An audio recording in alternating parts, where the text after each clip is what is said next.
you wrote something that is just for boys. And I was just like leafing through your book. Let's talk about French fries and consent. And immediately you have me hooked. Those are my two favorite things. What do French fries and consent have in common? Hey Liz, are you hungry?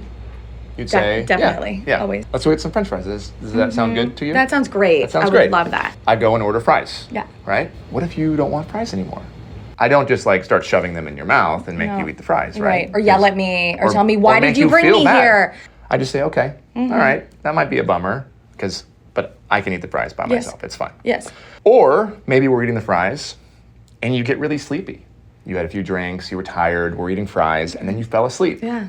I don't like put the fries in your mouth. No, I don't like making that's you a eat the weird fries. thing to do. That's super weird. That's super weird. So fries are like consent because if we're enjoying fries together, it's wonderful. And if you don't want the fries, I should be okay with that. Yes. Even if I wanted you to eat the fries. Of course. It's not my place to make you eat the fries. Our good friends at A Call to Men, Tony Porter and Ted Bunch, did a national survey. They went around the country and they found that 78% of all high school seniors don't know what consent is.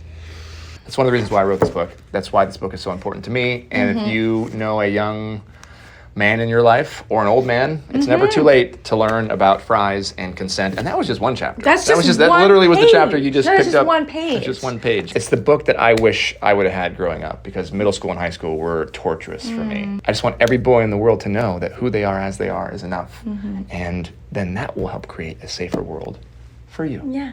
Okay. Safety for everybody. French fries for everybody. Coming up on Man Enough. If you just do a little bit of exploration, you're going to find that there's boys everywhere that don't have male role models. Yeah. And it takes a very small amount of effort to get involved in their life and have a big impact. The cohort that I get the most passionate support from, mothers. My daughter's at Penn. My other daughter's in PR and a great friend in Chicago. My son is in the basement vaping and playing video games. Being man enough, what does that mean? It's really manly to mess up, admit you're wrong, and then grow. I couldn't accept that I was evil, so maybe I'm broken, but those broken things could be corrected.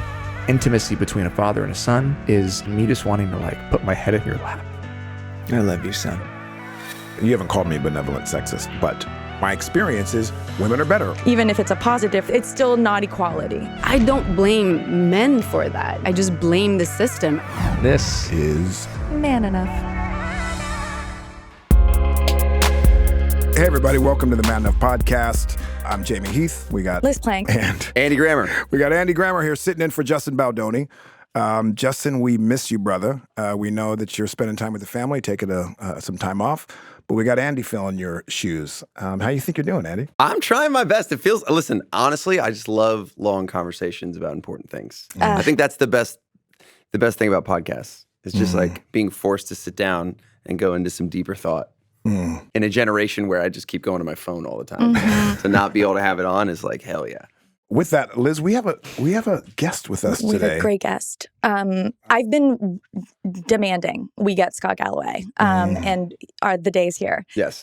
He's finally here. Scott, if you don't know him, you definitely saw him go viral on Bill Maher recently, talking about the crisis in masculinity. He hosts one of my favorite podcasts with Kara Swisher. I listen to every week. I listen to that podcast every week. I highly recommend it. It's called Pivot. And he's a public speaker, an author, an entrepreneur. He owned a bunch of companies. And then he's one of the World Economic Forum global leaders. And he's a huge advocate and philanthropist in support of lowering the barriers of access to education for all people. He wrote this intro. He made me read all of this. No, he did not. He did. Bottom line, he's a really smart, incredible dude that we want to hear from. Scott, welcome to the Man Enough podcast, brother.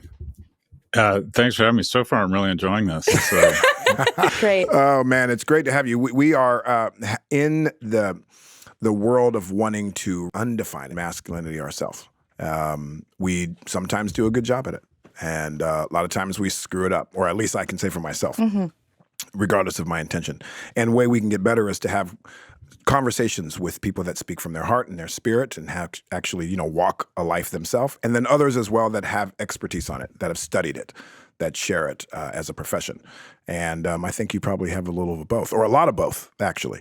So let's start with the question that we normally start to just kick us off. Andy, you know what that question is? Yes, I've been asked this on this podcast before. I'm excited to hear your answer. When was the last time you felt like you were not enough? Oh, we're going to need a bigger boat. I don't know. The room service person knocked on my door and it was a podcast and I yelled at them and I thought, great, I'm yelling at minimum wage employees now. That's why I'm successful, so I can be rude to people. I felt like a jerk there. I was in the gym this morning and got really I felt weak. I miss my kids. I can't figure out why I've been away from my kids for 3 weeks, all this fucking success, and I can't figure out a way to be with my family. I feel deficient constantly. Well, that really brought us down. Thanks for coming us, Scott. Thanks for being here. Oh my God, this is going to be great because he just came straight in with truth. Yeah. Liz, what do you got? Well, I mean, I have so many questions. I've seen you from afar talk about masculinity and talk about manhood more and more, right? It's always been a part of your approach to the world. You have a very, I think, feminist approach to the topics even that you talk about in terms of tech and business and politics. But you have been leaning more and more into talking about young men. And I think that the way that you talk about it, I actually think is really, really different and really, really interesting. And something that I wrote a book about masculinity, and in there, I really was focused on, masculinity is not the problem, masculinity is the solution. And you, I think, really speak to that in all of your appearances and your newsletters, and sort of encouraging men to actually lean into masculinity as a way for them to feel better and for the world to be a better place. Am I totally misunderstanding what you're trying to do? No, I think you're being generous. And I also just should highlight that I have some expertise and have been accepted on the faculty of a business school around brand strategy, but not around gender studies or evolutionary anthropology. So my views on masculinity are just a commentator who thinks about it a lot. I came to it because as you get older, if you have a certain amount of success and you're fearing death and you want to have a mark, you need to pick a cohort to evangelize for. And the cohort I relate to, and I think the cohort that the data shows has fallen further faster than any other cohort in America, is young men. And I think it's especially challenging because of their 400-year head start. There aren't a lot of people that feel sorry for men and feel like there needs to be affirmative action or investment in young men. But when you look at the data, it's just so striking. For every one male college graduate in the next 5 years, there's going to be 2 female college graduates, 7 in 10 high school valedictorians are girls. You have some really scary statistics about men not forming healthy relationships.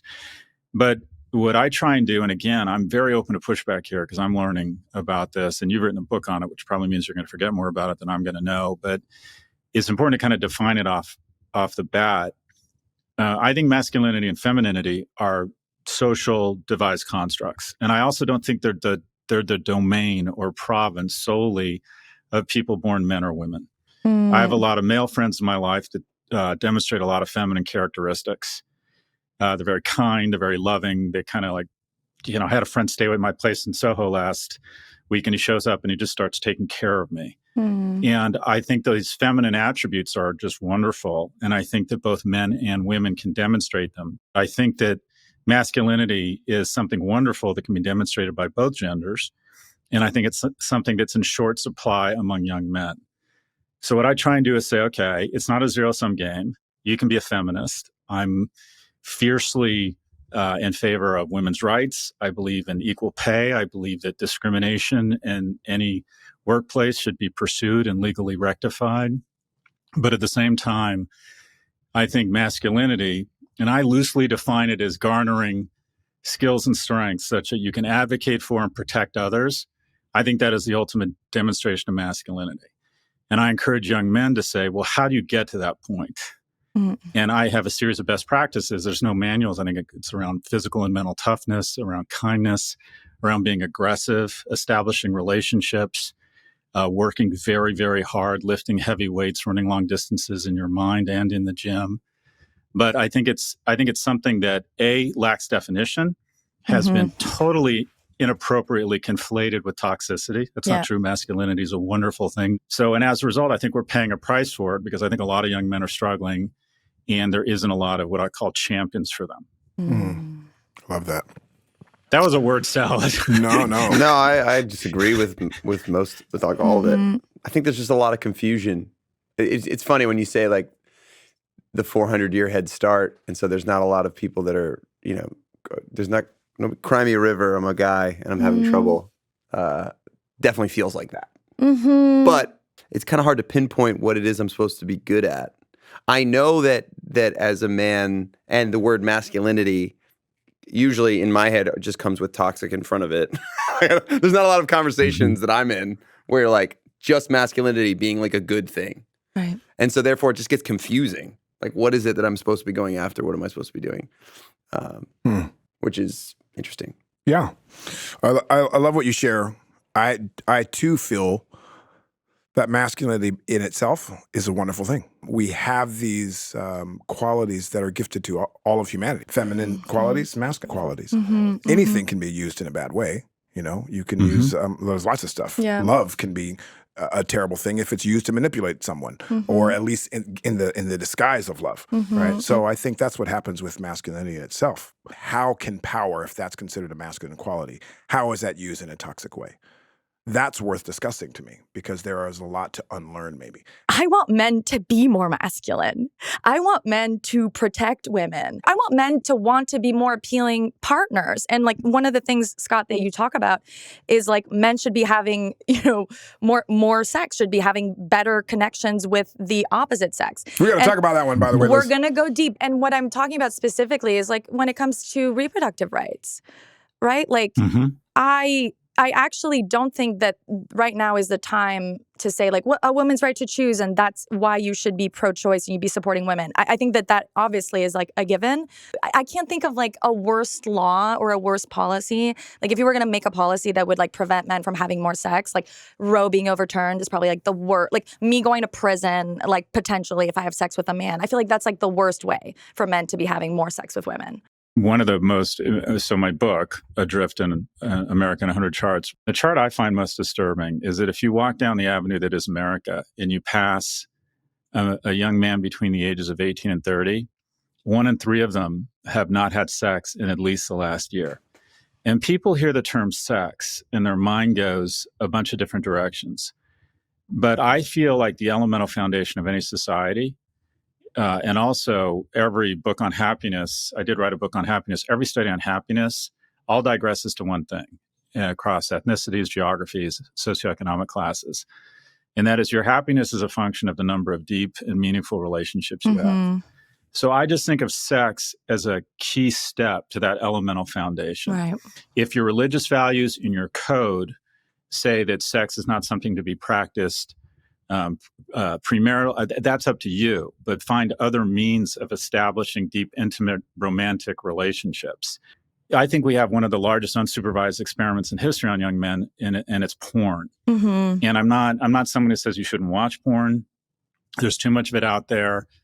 I get it. I watch porn. What I tell young men is try and modulate your use, because one of the keys to finding a successful romantic partnership is your ability to endure rejection, or specifically your willingness to approach somebody and express interests that might lead to romantic connection.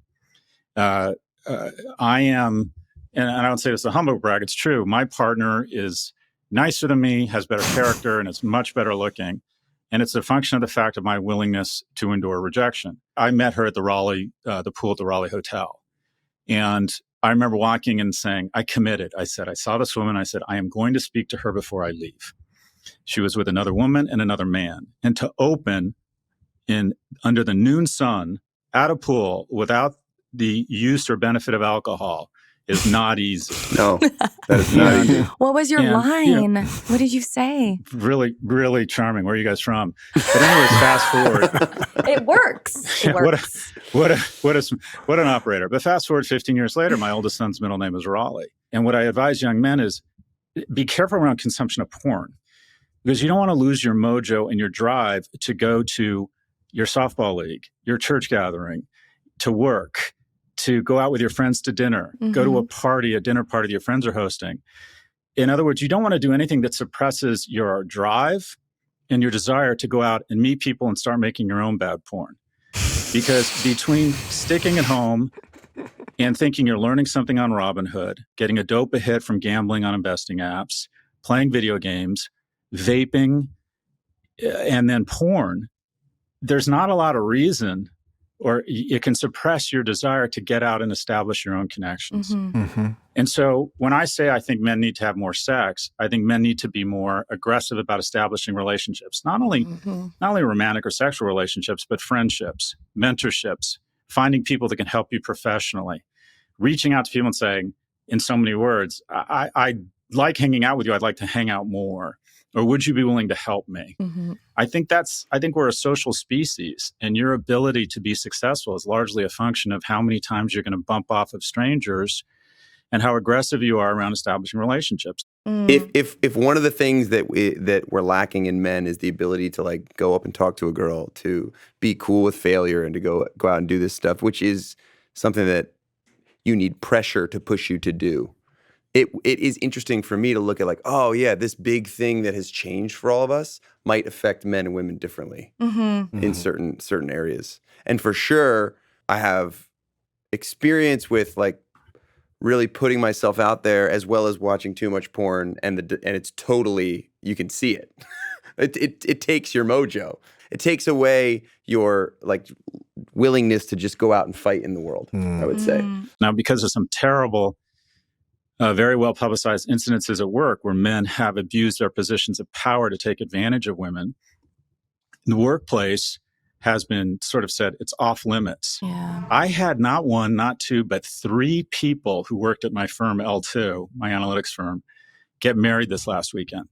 And one of those weddings was between 2 people that met at L2. And guess what? Their interactions were not toxic. No one was abusing power.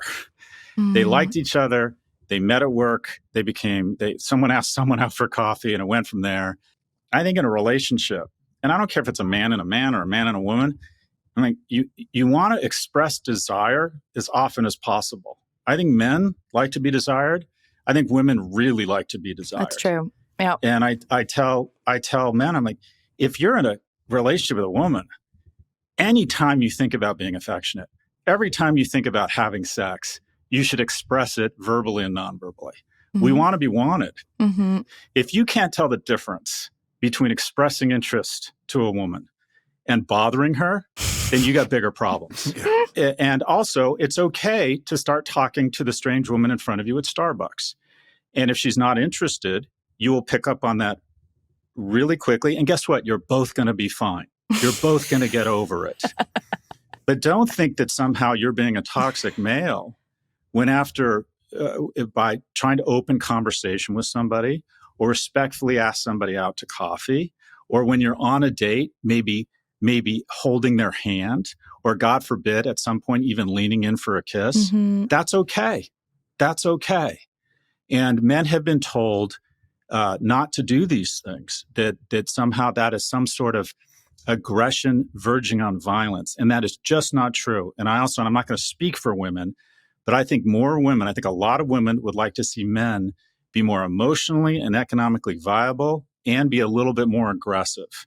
Yes. I mean, I think that young women particularly, like, they don't get asked on dates. And because women, I mean, I think if we lived in a different society, women would be trained to do it. But because no one's taking the lead, do you know what I mean? Like it, and again, I'm going to get hate from people saying, well, women can take the lead. But that script, to Scott's point, is kind of what women still expect. Like, I think if a guy doesn't hit on me, he's not really interested in me. Or like, it's not going to last because he's not, telling, right? Like, I think women do want those things. And I think men are afraid to show them. And I guess what would be your tips for seduction? Is it just, and you're very kind of against dating apps, right? Like, you think men should just get off dating apps and do what? The most important decision you'll make in your life, I survey my kids. When I say my kids, my students, and their average age is 27. And these are really high-performing kids. The average salary out of NYU Stern is $212,000. That's the average. So if someone's only making 150, someone's making closer to 300. So these are very high-performing people. And I always survey them at the end of the class. I say, what's the most important decision you'll ever make? And they always say, the industry you go into, where you decide to live. The most important decision you'll ever make is who you decide to partner with the rest of your life, your spouse, who you decide to have kids with. I have friends who are not very successful by professional standards, but they've got a great partner in their mate, and they just have nice lives. I mean, it's hard. And then I have other friends who are just killing it by every exterior metric, and their lives just aren't that nice because they don't have a partner. They don't share each other's values. It's constant. It's a life of in and out of stress and disappointment and agita and anxiety. So what you want to do when you're young is you want to create as much optionality as possible. You want to, I don't want to say you don't want to cycle through people, but you want to figure out what's important to you. You want to find someone wonderful. And serendipity is a function of risk. You want to take as many risks as possible. You want to force yourself to get out there and meet people. I think you should be on dating apps, but here's the reality about dating apps. When technology comes into any sector, it consolidates it. It becomes a winner-take-most environment. So when technology came into mating in the form of dating apps, there became a winner-take-most phenomena. And it played out something like this. Women are attracted to men, and this is peer-reviewed research, based on 3 primary criteria. The number one criteria is their ability to garner resources presently and in the future. Essentially, it's very primal. Women are much more vulnerable during pregnancy and when they have kids, so they're looking for someone who has resources, which is kind of an indicator of power in today's capitalist society. Number 2 is intellect. The quickest way to demonstrate intellect is to be funny, but it's someone who's smart. And then the 3rd is kindness. It doesn't matter how wealthy you are or how smart you are. If you're a jerk, women start to figure out you're going to make a bad mate. When you move to online, it's primarily the only thing you can indicate is the first. It's hard to demonstrate kindness or intelligence in a Tinder profile. So if you have 50 men on Tinder and 50 women, 46 of the women will show all of their attention to just 4 men, leaving 46 men fighting over 4 women. And it leads to something I refer to as Porsche polygamy. And that is the top 10% of men in terms of their ability to signal resources. Hi, I went to MIT. I live in New York. I have a job at a private equity fund, and somehow my Rolex made it into my profile picture. The top 10% get 90+% of the opportunities. It doesn't encourage long-term relationships among that cohort because they have a lot of opportunity. The kind of 50 to 90 percentile do okay, but the bottom 50% of men are totally shut out of the market. And I would argue it's just a little bit worse across the entire spectrum for women, because you have the really high quality guys from an attractiveness standpoint don't want to settle down. And the bottom 50 become what I'd call these lonely, angry men who start to blame others, including women. And that's why we have the rise of someone, what I would call as very dangerous people who try to tap into this rage for men who want to blame someone else. And the easiest target to blame is women, quite frankly.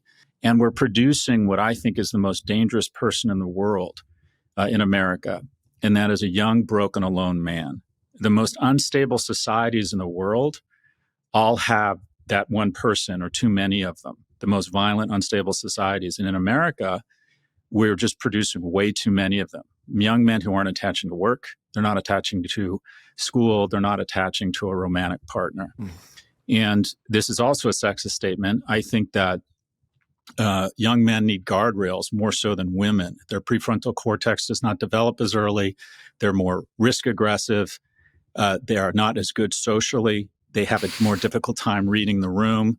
They can end up in their 20s and 30s with absolutely no romantic experience, an inability to connect with people, a lot of shame, and then they start developing aggression and they start blaming others.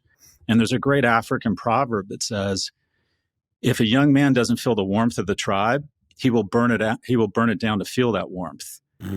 And I want to be clear. I don't think it's women's responsibility. I'm not blaming women. Women don't have a responsibility to service men. But the reality is we have a large cohort of young men who aren't attaching to anything.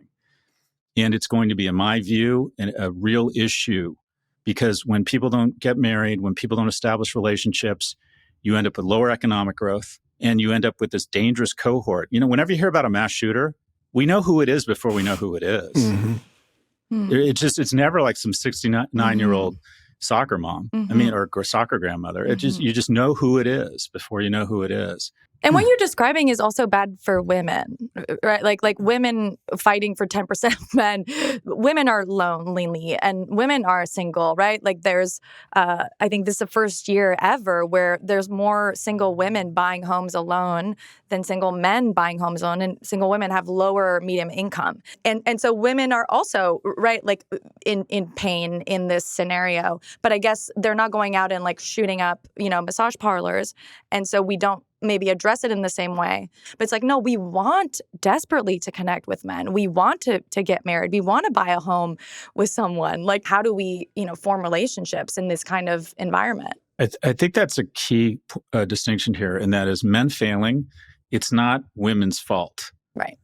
And the first sign of a man who's truly failed is he starts blaming women. That's exactly right. That's what it means that you have truly failed. Yeah. That you were trying to find a scapegoat. And you're blaming women as a general category, and that's just that's signs that you really are struggling. And there was a time in my life where I was just romantically like not lucky, whatever you want to call it. I just didn't have a girlfriend or any like romantic involvement for several years, but I established a lot of wonderful relationships professionally. I was very close with my mother, and you don't like to say that as an alpha male because it makes you sound weak or feminine. No, but I spent a lot of time with her, which I really enjoyed. I had really deep, meaningful relationships with friends.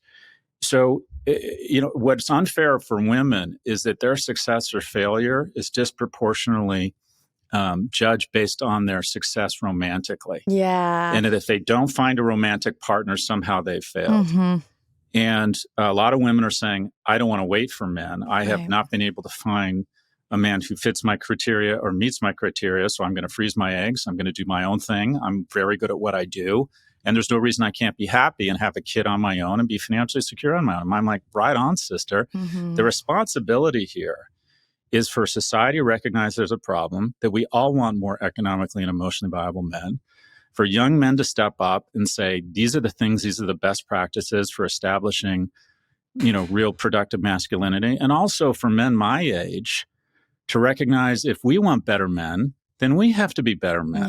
Yeah. We have to get involved in a young man's life that maybe is not biologically our own. There are so many communities out there where there's no men. I grew up in a single parent household. I was raised by my mother. I got very lucky. I had some wonderful male role models in my life, former boyfriends where even after they and my mom broke up, they would stay involved in my life. I had a stockbroker take a huge interest in my life. I bought my first shares of stock when I was 13. He still texts me on my birthday to wish me a happy birthday. I mean, Cy Serrell, the guy's in his 80s now. He was really good to me, taught me a lot about business. Every man my age that has some success has an obligation to do that for a younger man, because some of the data is interesting. We have more single parent households than any nation in the world other than Sweden. And girls actually do okay. The outcomes of girls raised in single parent households versus those in dual parent households is actually fairly equivalent. It's boys that seem to come off the track and immediately become 2 to 3 times as likely to be incarcerated or suffer from depression when they're not living with a male role model. And so one basic solution is just to say, okay, if you just do a little bit of exploration, you're going to find that there's boys everywhere that don't have male role models.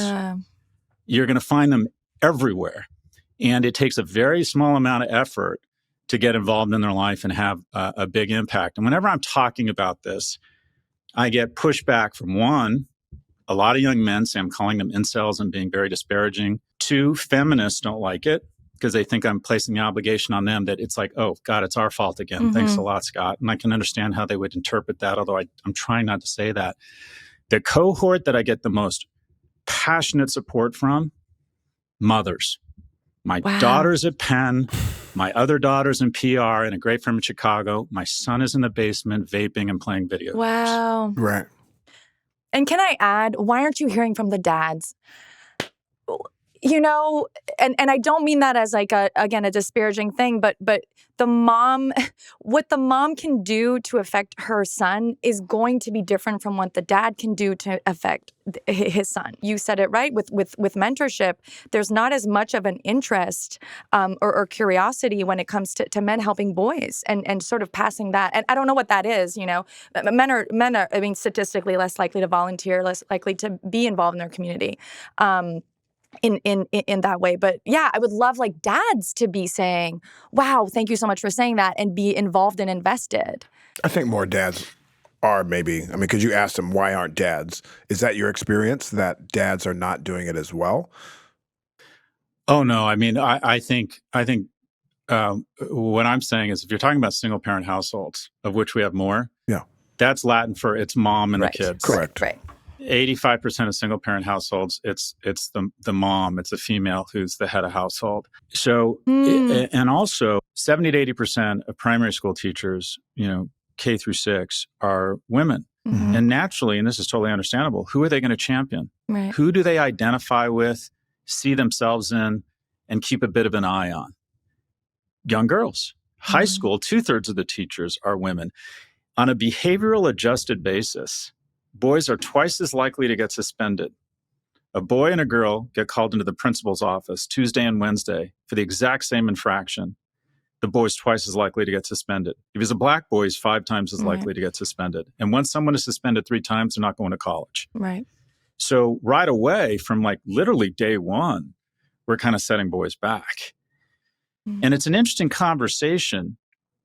Okay, when it was 40-60 women to men in the 80s, we said, that's not down. That's not cool. We need to level up women. I think that makes sense. Mm-hmm. Mm-hmm. When people of color were disproportionately under-indexing in college, we said, that's not cool. Mm-hmm. We got to figure out affirmative action.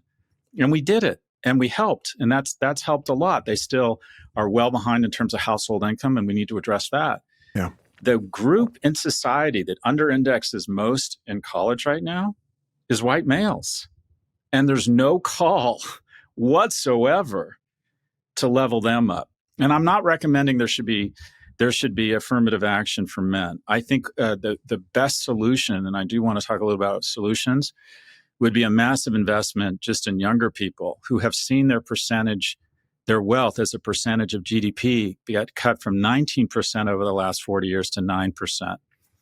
Our government policies, our taxation policies are all just elegant ways to transfer money from people your age to my age. Mm-hmm. The 2 biggest tax deductions are mortgage interest and capital gains. Who own homes? Old people. Who rents? Young people. Mm-hmm. And then capital gains. Who makes their money from stocks? Guys my age. Who makes their money from working and current income? People your age. The fastest blue line path to a solution that helps young men is to say we need a massive investment in young people, full stop. That there's no reason they should have had their wealth cut in half. We've had unprecedented prosperity over the last 40 years, but for some reason we've decided people under the age of 40 don't get to share in it. So I think the solution is more vocational programs. There's got to be more on-ramps to a middle-class lifestyle than going to MIT or going to work for Google or starting a podcast. We need a massive investment in public education that gives people a lot of opportunity.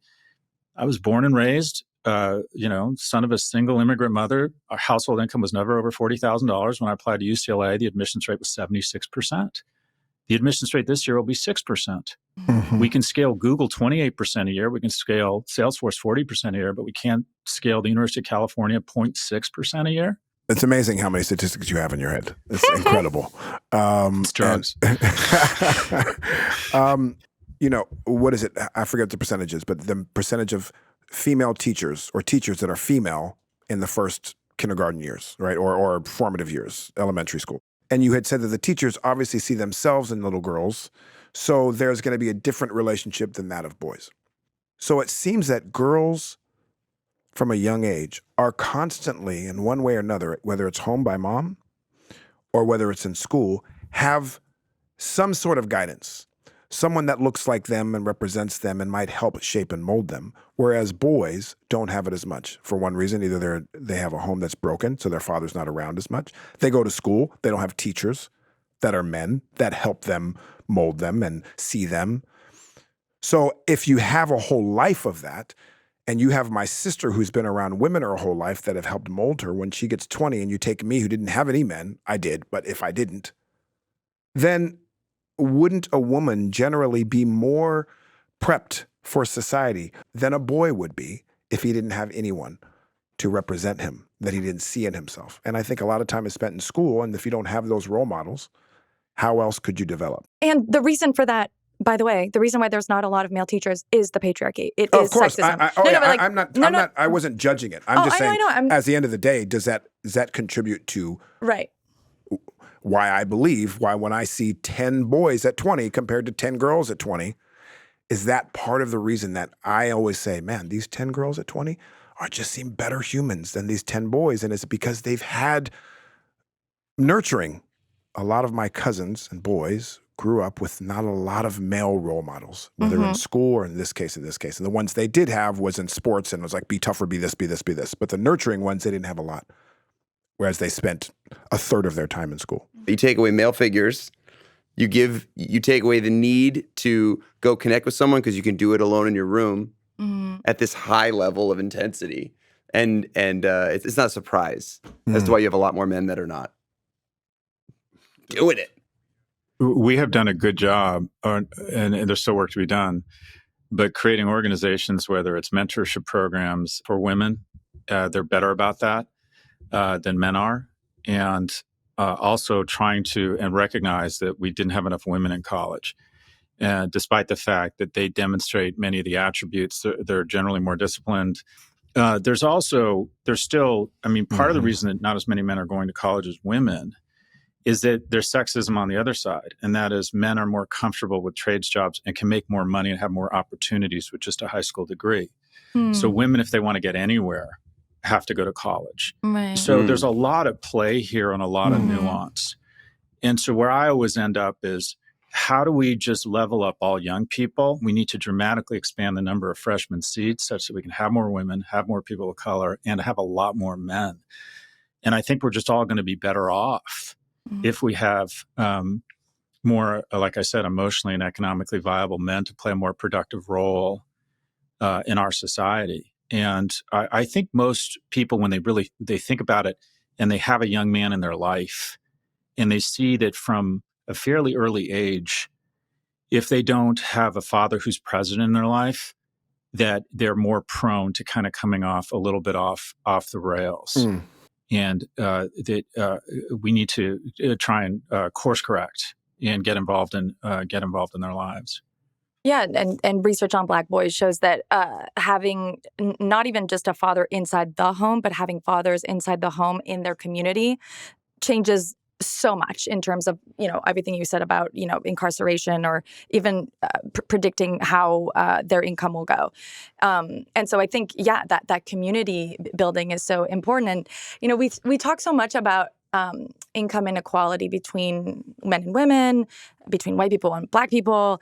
We don't often talk about the income inequality amongst white men, which is actually white men have some of the largest income inequality, meaning that, and I think that's why this conversation is so hard to have, because all the points you're making are so good, and then people turn on their TV and they see Elon Musk and Jeff Bezos and eight white guys own more than half of the world or something like that, right? Like that white men seem to be doing very well according to a few that are hoarding the resources, really, which is a euphemism. I think it's more theft, but.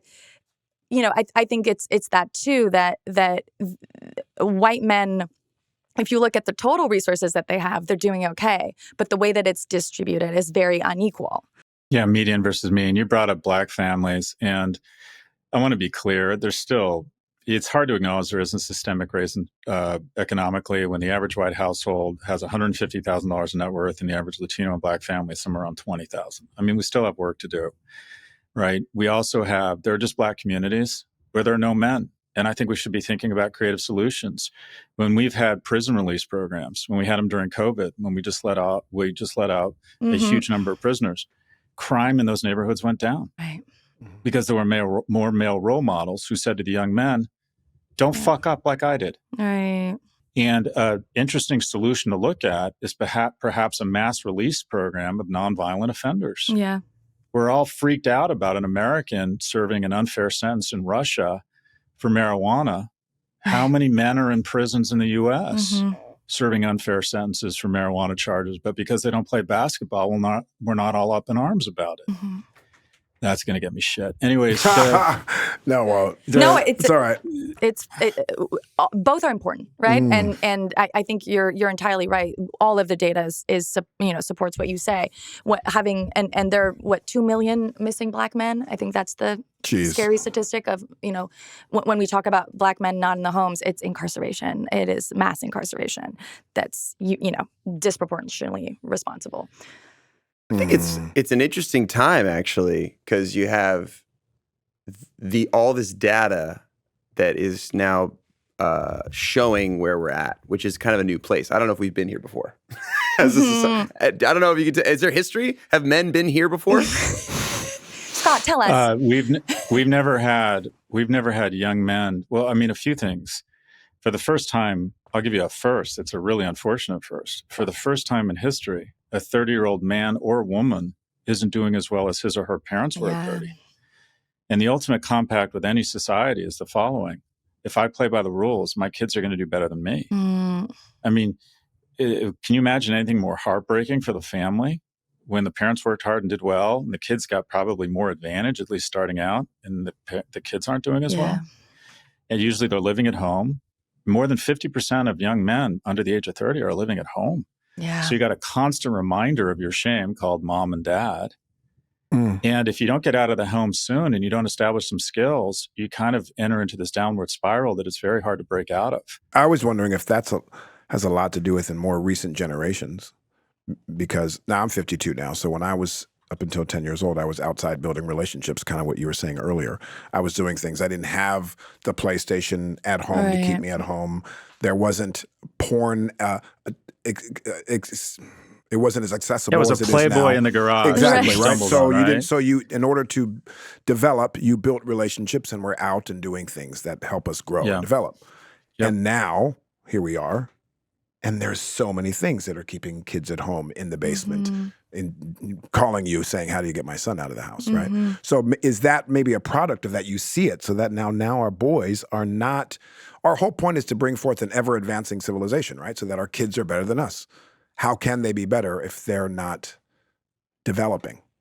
Yeah, that's what I'm getting at, is that we're at it might be something, this might be a season that we have to go through to then wake a lot of us up to see how bad, these stats are insane. Right. Yeah. This is terrible. And you kind of have a sense of it. We all have relationships with people in our lives. We're like, yeah, it does seem to be a little bit more men than women with the struggles on these specific things.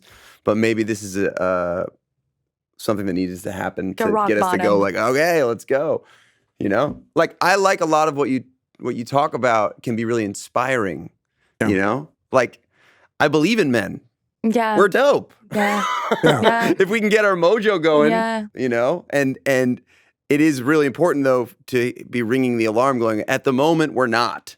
Just straight up. We've had like a leg up in a lot of situations, and we're gonna have to grow pretty fast here. The other thing is sticking in my brain is like I try to do it anyway, but after this conversation, we'll just be seeking out younger men in my life. Oh yeah. How do men do that? Well, I think there's fantastic organizations, whether it's through local civic groups or Big Brothers, but there's also I find I get involved in these big kind of high profile charities, and I miss a lot of people around me. I miss a lot of people that I don't think you need to look that far to find people who have, and the wonderful thing about, and this is true of men and women, around getting involved in someone else's kid's life, they listen to you. They won't listen to their parents. A lot of times you're saying the exact same thing their parents are. They just won't listen to their parents. And I find that the majority of the coaching I do, mostly for young men, but I do it sometimes for young women, I start with I have a methodology. I take their phone and I ask them to unlock it. And I'm like, I'm not going to judge you. And I find 8 to 10 hours of waste in their phone. Wow. Robinhood, Coinbase, Twitter, porn, Fortnite. And I'm like, all right, you're spending on average 2 to 5 hours a day on these things. I can't get you to stop. I'm not going to be that dumb. I want 8 hours, and we're going to track it.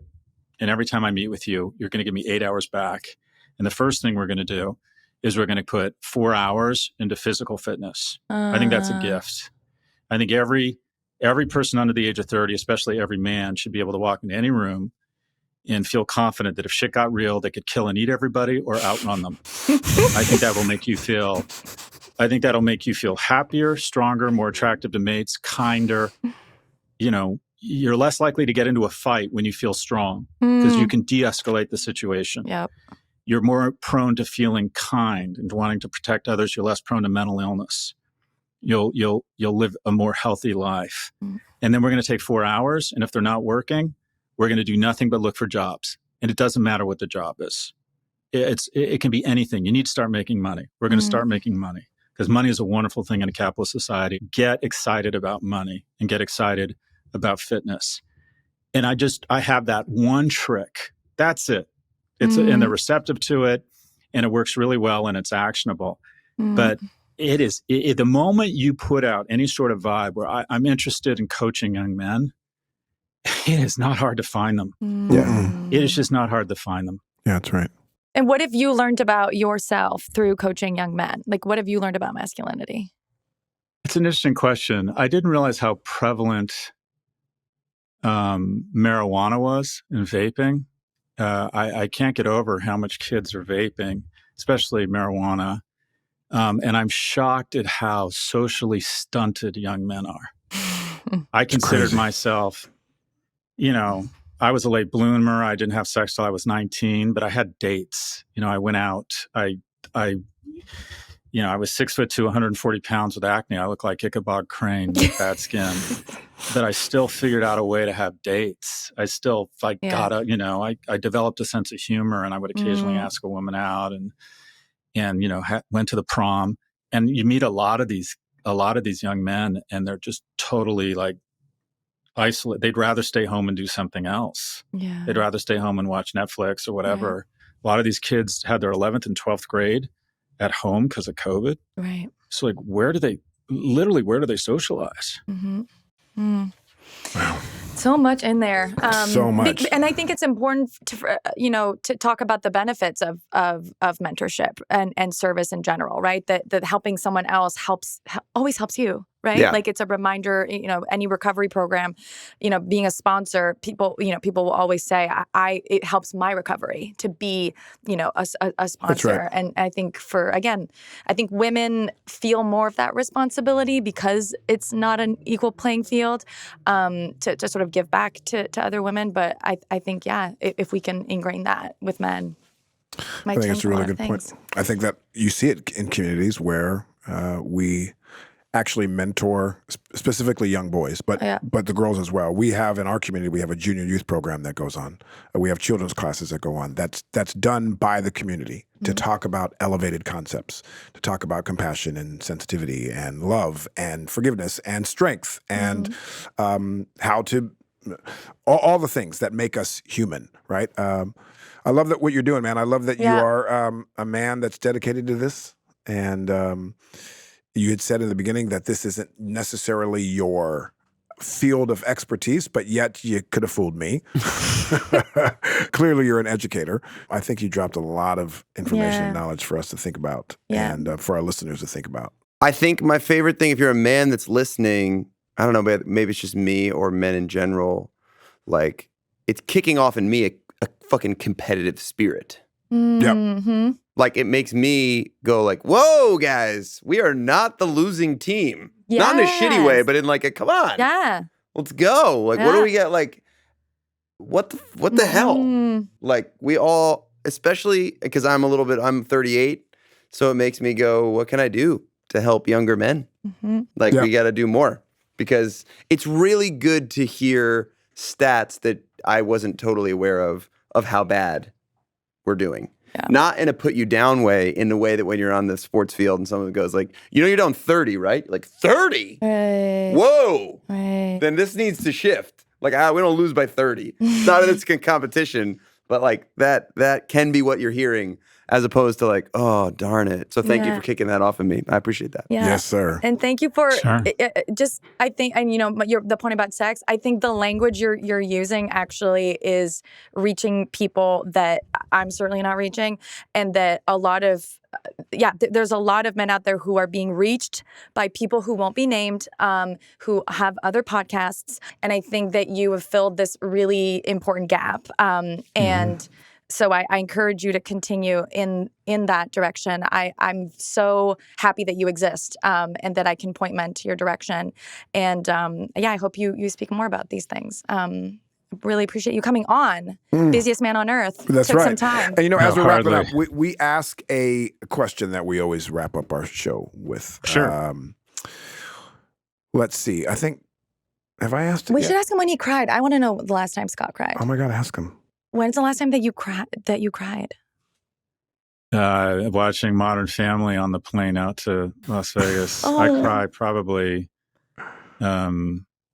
4 to 5 times a week from the age of 30 to 44. I didn't cry once. I didn't cry when I got divorced. I didn't cry. My mom died. I literally lost, I think emotions are like exercise. You forget how to do it, or a sport.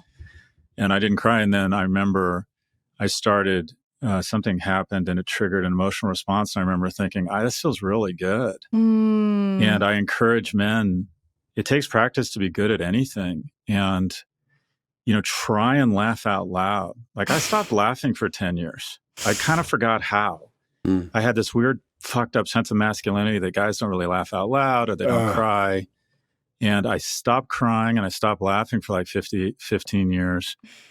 And the part that's bad about that is they're not only both great releases, but it puts you in touch with your emotions. I cry for different reasons. And I always tell people, lean into the tears, because if something really inspires you and moves you and it makes you emotional, it's educational. It's like, okay, why does this inspire me? Why does this resonate so deeply? Or why, you figure out, like, anyone starts talking about my kids, I start getting weepy. And it's educational for me. It makes me feel good that I feel that strongly about my children. But I always tell guys, embrace the sloppy part of your emotions, get good at them, because they will inform what's important to you, and you'll live a more rewarding life. You'll be drawn to those things that move you. Be careful about losing the capacity to, cry or laugh out loud. So when's the last time I cried? I mean, is it a weekday? I cry all the time. I love that. And I love connecting laughter to crying, right? Like, if you cut off the sad part, you're cutting out the happy part. And I think that's so brilliant. Yeah. Scott, tell us, what does it mean to you to be man enough? To be man enough? Most times I feel like I'm man barely enough. Man enough. I just go back to the notion of masculinity. I think masculinity is skills and strengths that you can protect or advocate for others. I love the state. I love the saying, plant trees, the shade of which you'll never sit under. I think that's what it means to be a man. Wow. Scott Galloway going deep. Hey, we're going deep the whole time. We did. I know. Excuse me, I got to go cry. I want to say that what I'm taking a lot from this, which thank you so much for being here. I really got a lot from this. Thank you.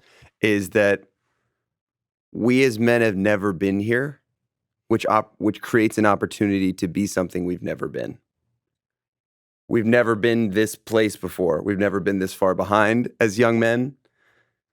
So sometimes I always say you need the baseball has to be hit exactly over the back of the fence to make the incredible catch. And men have never been asked with this much intensity to grow.